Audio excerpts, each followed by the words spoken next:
Who are you going to call? The Real Ghostbusters?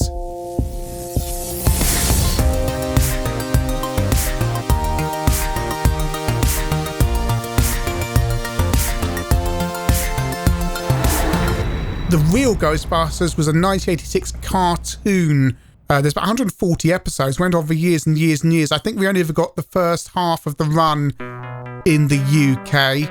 And it featured, well, the Ghostbusters, all voiced by different people. Basically, it was continuing adventures of the Ghostbusters in animated form.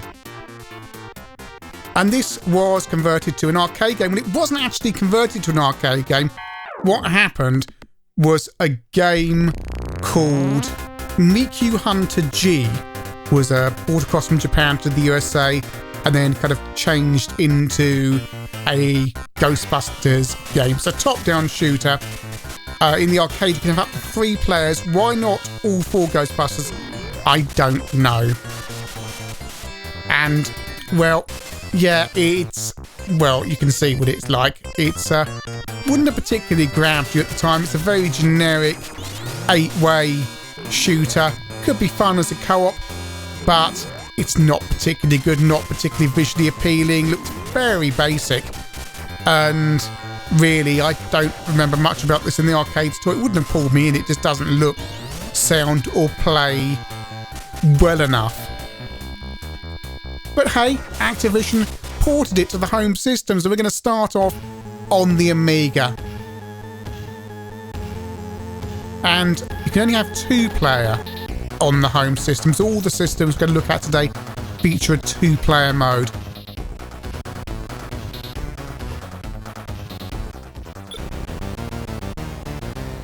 So capture the ghost, collect the keys, save the city. And here on the Amiga, well, it looks quite similar to the arcade, except the graphics are worse. We've got your proton pack, which you can activate by holding down fire, and you've also got a laser thing you can shoot just by tapping fire. I'm playing with infinite lives, and boy, you're going to need them. The game has 10 levels with a time limit on each level of about 3 minutes. You can play through the entire game if you don't die, which you will in about 20 minutes. Over to the Atari ST, which is the only version I don't have an infinite live cheat for. So this is going to be fun. Ghost House, was that what it was called on the TV series and the film? Probably should ask Paul Gannon that. So on the ST, and it looks very similar to the Amiga version. And it looks and plays really like a shoot-'em-up construction kit PD game. The movement is awkward, the scrolling is bad, the enemy placement is terrible, and sometimes you end up quite close to the edge of the screen, so you can't see enemies coming towards you.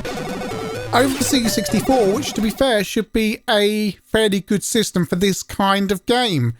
Sprites, hardware scrolling, and the shoot-'em-up construction kit, if we're going to be honest. Code by Greg Duddle and Jason Higgy. Graphics by James McDermott. Is this music ripped from the original Ghostbusters game? Or is it just a remake? I haven't gone back to check. Or has it been fiddled with? Because there's some bits that sound different, I'm not sure. But hey, at least you've got a banging tune when you're playing the game. Smaller sprites on the C64, but everything moves far better. This is an 8-way shooter, and you need to be able to shoot 8 ways, and frankly, in some of these versions, it's quite difficult. Power up there, shoot things, there's things lying around like barrels you can shoot. Now when you shoot the enemies, they turn into ghosts, so you have to use your proton pack to capture the ghosts, and watch out for spikes on all the versions. Get too close to them and you die even when they're in the ground, because you don't get much time to get past them. You're supposed to be on multi-levels here, but it doesn't really give you that impression as you go across the rooftops. That's Slimer, who is basically the Scrappy-Doo of the Real Ghostbusters, to the extent he even got his own spin-off cartoons. And I think the later series were basically renamed Slimer and the Real Ghostbusters or something. I don't think we got the second half of the series in the UK. Over to the Amstrad CPC. It's Data East who did the arcade game, if I didn't mention that. The CPC version and the Spectrum version, actually the ST and Amiga was where you can get jammed very easily between objects.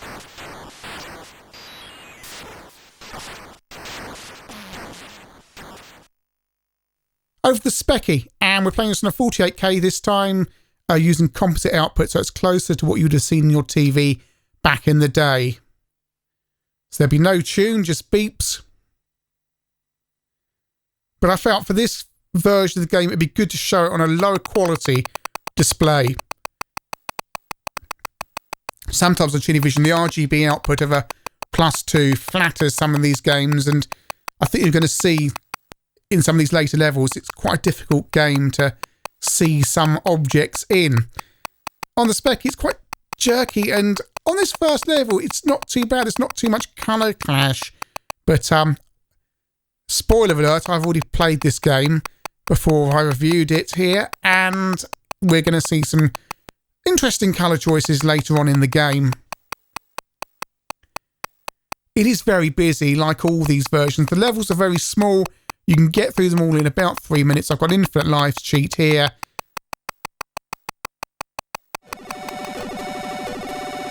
And back onto the ST in the same spot. I don't have many lives left at all. And here's the end of level 1 baddie. And fairly easy to defeat. And then when you complete the level, you get this animation where you get to put all the ghosts in the containment storage thing. I'm not Paul Gannon, I don't know what it's called.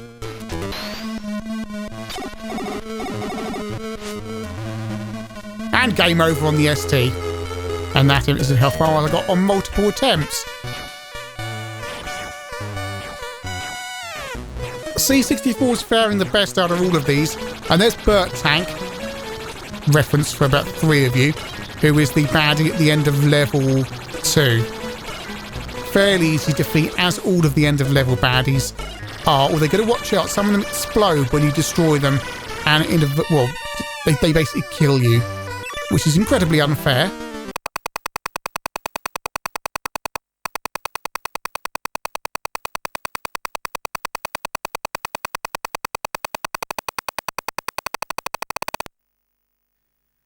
On the CPC, we are orange on level 2. And Slime is still spinning around. Now, I don't know what he actually does, if he destroys enemies or just gets in the way. Because what he seems to do is get in the way.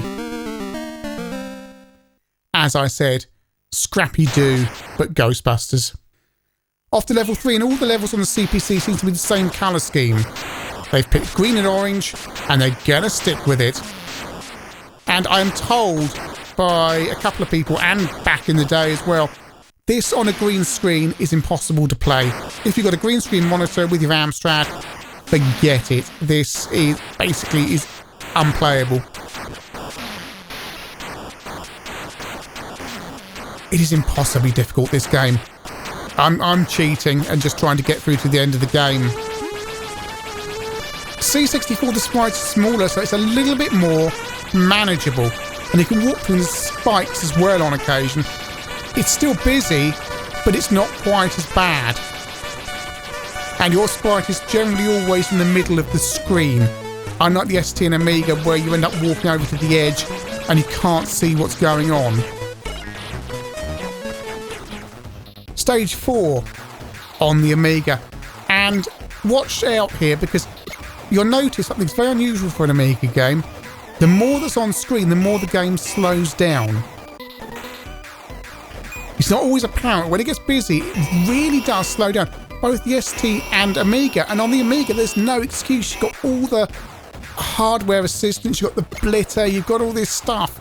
It's just a straight ST port, and they're not using anything really, or not using it properly. It's just really weird to see an Amiga game that slows down and speeds up like this. It's noticeably faster now. There's only myself and Slimer on the screen. But when you start to get a lot of other sprites on the screen, it just really it doesn't come to a halt, but it's actually, I can't think of many other Amiga games that slow down this badly. You do have limited firepower, you have limited photon power, and you have limitless laser bolt things. But the problem is, the laser bolt things are useless, and you've always got to use the photon pack. And I'm on Infinite Lives on the Spectrum, showing this slowdown with lots of sprites here. It's come down to a crawl.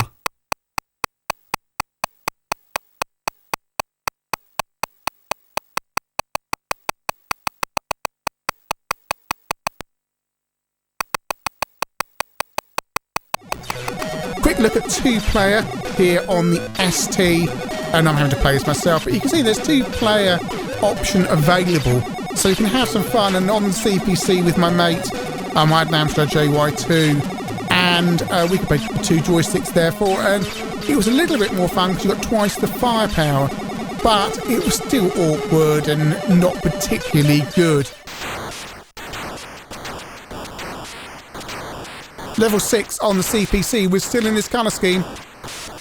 It's like it all the way through the game that I've seen so far. Orange ghosts on orange backgrounds.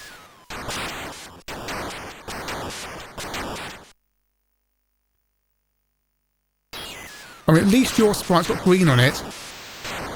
There's a thing with big teeth there. It's got destroyed, shoot the ghost. And I can't move. Now, you remember that I said sometimes you can get jammed between scenery and baddies and things.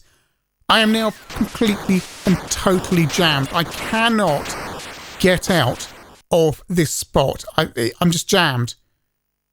This is game over on the CPC because I can't get any further because I've just walked into a corner and it looks like there's plenty of room around me, but no. Back on the smooth scrolling and smooth sprites on the C64. On the C64, you'd think this wouldn't be a bad budget game. If you picked this up on budget, you wouldn't mind too much. At full price, I'm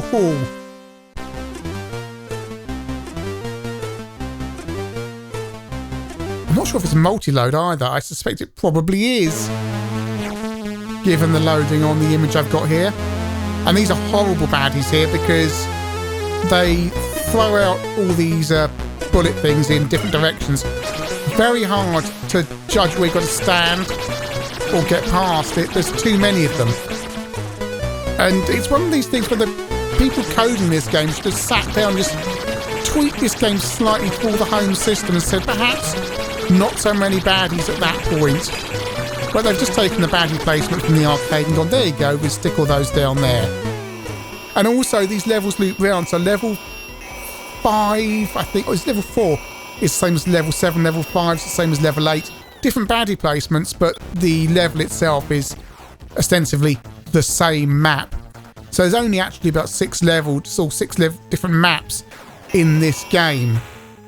I'm not sure if that comes from the arcade or if the people converting their home versions couldn't be bothered and thought you wouldn't get that far and wouldn't notice. But especially on the Amiga here, they really pack the baddies in on these later levels. I'd love to hear from anybody who completed this game without cheating. I don't think it's possible. Level 9 on the Speccy, and you can see with dot crawl things are difficult to see, but we get a splash of colour. The colour is nice on the baddies until it all starts overlapping and it turns into a colour clashing mess. And here comes one of the big baddie after me. This one chases you and he'll chase you right back down the map. You can go backwards at any time as far as you like on all these versions. Reviews at the time were mixed for this. Ace gave the Spectrum version 574 out of 1,000 using their strange rating system, 586 out of 1,000 for the ST. Crash gave the Spectrum version 90%, whereas CMVG gave it 56%, and Sinclair user gave it 65%, your Sinclair 62%, and the Amstrad version got 59% in CMVG, on re-release. No one seemed to particularly like it, apart from Crash. Did they get an exclusive or something, or a demo for the cover tape? Oh, who could say? This is the final baddie, or final baddies on the Amiga. You've seen them before, you shoot them and off you go. Not really a problem. And you're about 20 minutes into the game and it's game over, although you wouldn't have got this far because it's impossibly difficult. Congratulations, you have saved the city and wasted £25 of your Earth money. Coming up to the end on the C64, similar baddie, and look how little it took to defeat the end of game baddie. Just zap him a bit and he's dead. He didn't even shoot at me. It's pathetic.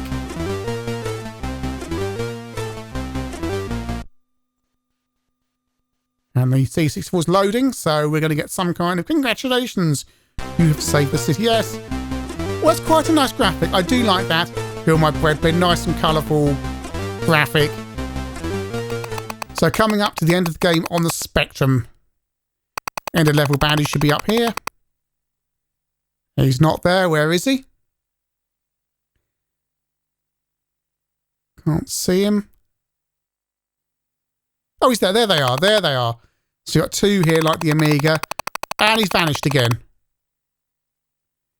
Perhaps he disappears. Perhaps it's intentional. Or perhaps it's terrible coding. Look, they're back again now. It turns out that if you approach it from certain angles, the end of level baddies don't appear. But when you approach them from other angles, they do. There you go. Not there. Not there. Which makes shooting them hard because you want to go from certain angles to shoot them. But to make it easier so they can't reach you. But you can't because they disappear. What a load of rubbish. You think they'd playtest the final baddies in the game, wouldn't you? Because that's going to be pretty obvious when you play it through that the baddies don't appear. No. Come on, shoot him. Let's see what they've got in store for us at the end of the game. A nice graphic? Let's hope it's a nice graphic.